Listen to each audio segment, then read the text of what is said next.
Welcome to your weekly program, BelAhdan, the show that brings the other side of Arab American to your living room. We've been hearing about the Iranian reaction to election, the cheating, the troops, the twittering, the new jihad, the 140 characters or less, and how the media cover or reactions of election in Iran is our topic today. We have some Iranian Arab American here that is very hard to find this day to find an Arab American who wants to talk to us. Finally, they were kind enough to come here and tell us what is really going on, because there is no media over there and we're only getting bits and pieces from Twittering and Facebook.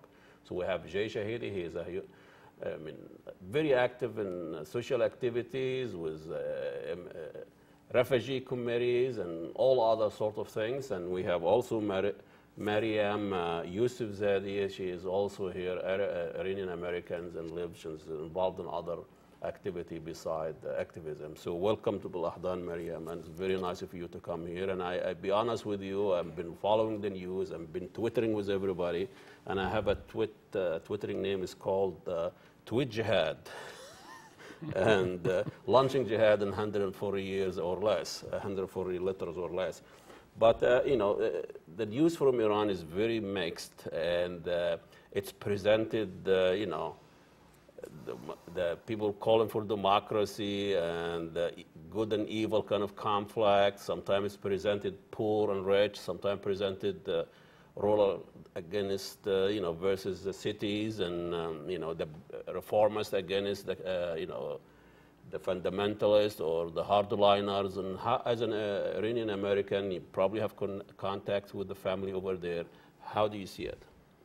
Well, actually, it's been really difficult to communicate with any family members. Mm-hmm. I was brought up Christian in Iran, so my family members basically right now stay very quiet.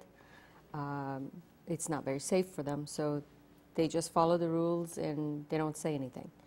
And they stay inside, because most of them are now women, and that's basically all that I know of my family. However, I do have friends that try to communicate when they are able to, and it's back to the way things were 30, 35 years during the original revolution. They want the same things. They want freedom, they want democracy, they want fairness, they want freedom of speech, they want to be able to make choices for themselves without being told what is right and what's wrong. They want to have the right to choose for themselves and be who they want to be. What is similarity now? I mean, 30 years ago, the Khomeini's revolution used the mosque to really motivate and build a revolution and get everybody excited about the new change. Now those new demonstrations using social network and Facebook and Twittering, how do you see those two different, if we can call them revolutions, similar or dissimilar? The real issues of what the people want haven't changed. Mm-hmm. Human rights issues haven't changed in 30-some years.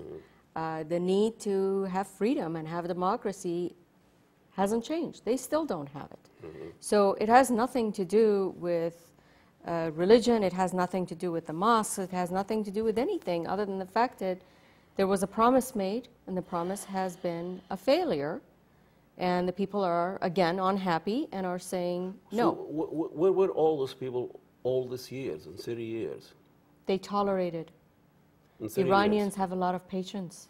So is everybody under oppression? But what I'm saying is, the way the media here characterizes this is democracy forces and change it. But when you look at Mousavi, is not really that much difference. No, the only perspective about him that I understand, and I haven't, I don't know him, and I have not been in Iran in a long time, but from what I understand, he had beliefs, and he's open to some capitalist approaches, meaning some foreign trade, and open to working with the other countries, and consequently that allows for other countries to be able to have something to do economically with Iran and ultimately change the economic structure and the status of Iran as it is right now. Free market tools to really get the economy going. Right now, the last I heard, the cost of everything has gone up over 400%. 400% on top of the sanctions that the world have forced onto Iran only affects the people, and particularly the general public that doesn't necessarily have any control over anything. It doesn't affect the politicians. It doesn't affect the mullahs. How about, Jay, you may help me out with this. I mean, some people will say, you know, Ahmadinejad, you know, he might not be liked by the middle class and people in Syria, rich and educated, but he really did a good job for the poor, and he kind of, you know, get them to have a saying in all this. It's always run by the elites. Well, Ahmadinejad, of course, was chosen by the Guardian Council.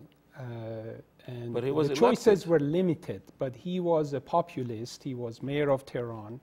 He had worked his way up to get to the mayorship of Tehran.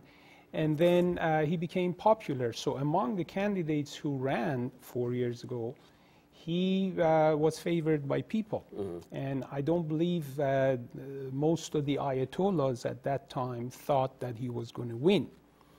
He won on the premise that he was going to bring economic improvements. And in many ways, he has not been able to deliver, even though he's given handouts to the poor, and he's become somewhat more popular among the poor and the rural people. However, partially because of the sanctions, partially because of the world economic crisis, and partially because of the policies that he's pursued with his limitations. I mean, we got to look at it. His power is so limited. He really makes no policy, zero policy. Well, explain me the power structure in Iran. Who runs the show? The power structure, Ayatollah Khomeini galvanized the masses under Islam.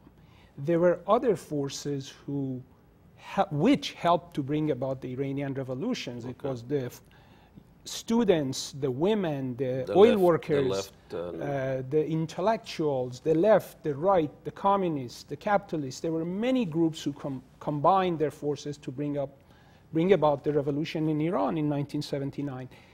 Then Ayatollah Khomeini came back, and he was able to rally masses of devout Shia Muslims, and then he became the most popular person. And basically, people gave him a mandate by coming to the streets, and he ordered a new constitution, and that constitution was put in a referendum, and apparently, from what we were told, the majority of Iranians approved it. That constitution allows a spiritual leader to have the ultimate say, and that is Ayatollah Khamenei now, who was basically handpicked by the Ayatollah, by Imam Khomeini, and he is somewhat above the law. There is a Guardian Council which is made up of 86 Ayatollahs representing different regions of Iran. Is this like the Congress? No.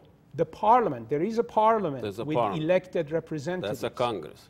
Right. And then there is the presidency. The presidency, which President Ahmadinejad has occupied for the last 4 years, is really a managerial position to manage the government and the domestic affairs. But policies are made by the Guardian Council, and so they've kind of decentralized power, but the ultimate power lies in Ayatollah Khamenei. Why people making big fuss out of this? I mean, the president does not make sense. I mean, because the regime, Ayatollah Khamenei, the Guardian Council, they felt secure enough that they allowed these elections to take place 4 years ago, 8 years ago, and now.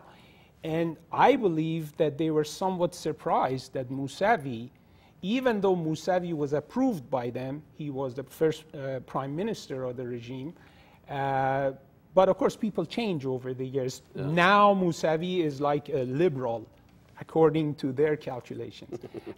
So he got so much vote, partially because of frustration, partially because of desire for freedom. And mind you, mostly because the Iranian populace have become so educated. they know about Twitter, they know about satellite technology, But- so their expectations have